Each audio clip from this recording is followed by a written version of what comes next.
Hey guys, so for my Flipping the Classroom project, I decided to do a 6th grade mathematics lesson on dividing fractions by fractions. My classroom will have 25 students and it'll be about 46 minutes long.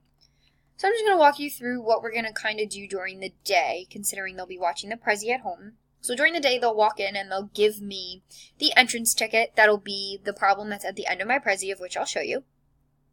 I'll then, as the teacher, go through kind of the topic of dividing fractions, and I'll answer any questions, whether they're questions on practice problems, the topic in general, or if there's stuff that needs clarification, I'll kind of clean up and make a better understanding of it for my students.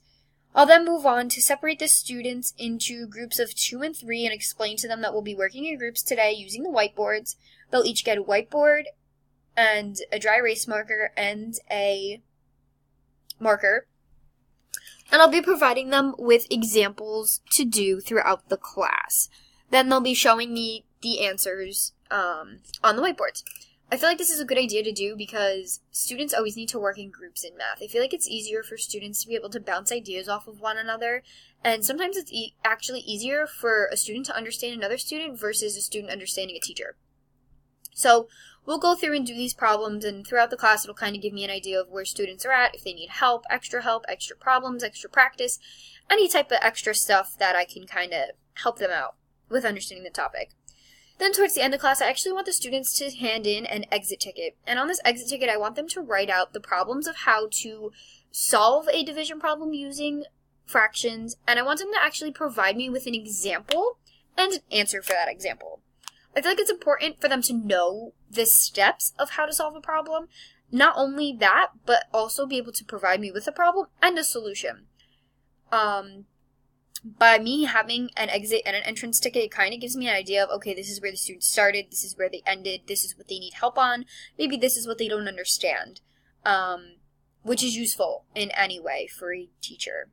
So I'm just going to move on and I'm going to show you my Prezi presentation. So it starts off with kind of a welcome, this is our topic, this is what we're going to do, and then I give them the importance. Because I feel like in every math class, students sit there and go, well, what does this have to do with me? What do I have to do with this? This is no relation to my life.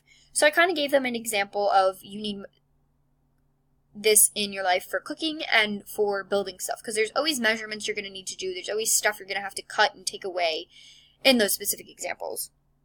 So then I move on to a review YouTube video of how to multiply fractions. And I feel like this is an important video because in math, you're always building upon a topic. And in order to divide fractions, you actually need to multiply fractions. So this kind of walks through giving examples and explanations, and it's kind of another building block for them to go on.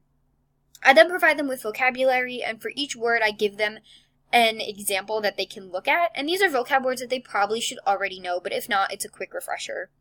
I then go on to solving these problems by giving them the steps, and I highlight the words keep, change, and multiply, because I feel like these 4 simple words are easier to remember than having to go through and only memorizing a specific example. If you have these steps in your mind, you can do any problem.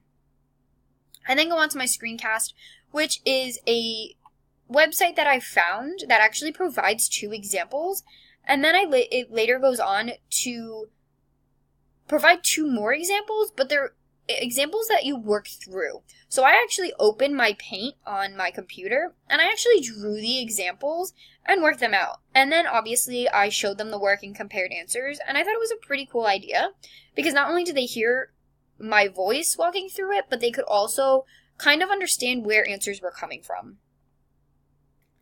My Prezi then goes on to give them practice problems through Khan Academy, of which they actually do the problem and check the answer and go on. There's not a lot of problems, but I think even the problems that are given is more than enough for a student to kind of get the idea of what's going on. And then, like I said, I have a conclusion problem that's pretty simple, and I feel like I put a simple problem because in math, when you're learning a topic, you have to start simple and kind of build upon that.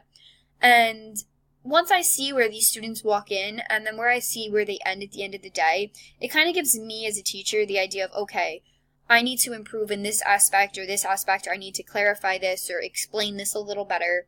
And I feel like that's just a great idea for every teacher to have when they're teaching a new subject to students. So I hope my presentation kind of makes sense, and I hope that If anybody has any questions, they contact me. Thank you.